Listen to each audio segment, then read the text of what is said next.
বিপুল হাত চাপৰি এই যি এক বহু প্ৰতীক্ষিত ক্ষণ তাকে উপস্থিত কৰি ৰাখোঁ।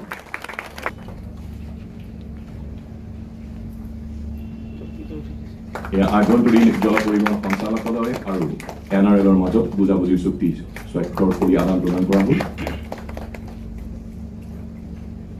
ৰেলৱে ষ্টেচনত প্ৰৱেশ কৰাৰ কাৰণে কটন মহাবিদ্যালয়ৰ কটন বিশ্ববিদ্যালয়ৰ শৈক্ষিক পৰিৱেশৰ ওপৰত এক বিশেষ প্ৰভাৱ পৰিছিল।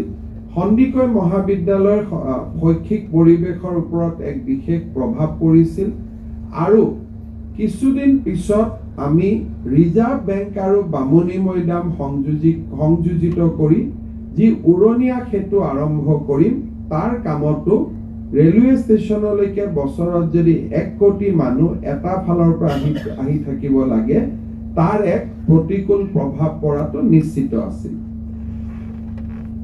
ৰেল মন্ত্ৰী অশ্বিনী বৈষ্ণৱ ডাঙৰীয়াই দায়িত্ব লোৱাৰ পিছত তেখেতে মোক কৈছিলে যে পৰিবহণ নিগমৰ ফালৰ পৰা আমি যদি ৰেলক সেকেন্ড এন্ট্ৰি এটা দিব পাৰো তেতিয়াহলে আমি পানবজাৰৰ ফালটো আমি ডিকনজেষ্ট কৰিব পাৰিম। অৰ্থাৎ গুৱাহাটী মহানগৰীৰ এটা ফালে যি যাত্ৰী বা যান বাহনৰ হেঁচা পৰে তাক এতিয়া আমি ডিস্ট্ৰিবিউট কৰিব পাৰিম। অৰ্থাৎ দুইটা ফালৰ পৰা আমি আনিব পাৰিম।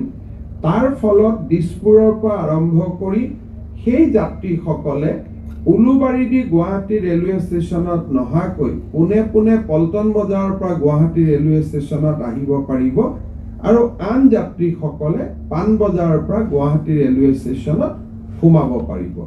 ট্ৰেফিক মেনেজমেণ্টৰ কাৰণেও ইয়াক খুব প্ৰয়োজনীয় আছিল আৰু 1 কোটি মানুহৰ যাতায়াতৰ স্থল গুৱাহাটী ৰেলৱে ষ্টেচনকো state of art railway station বনোৱাৰ প্ৰয়োজনীয়তা আছিল।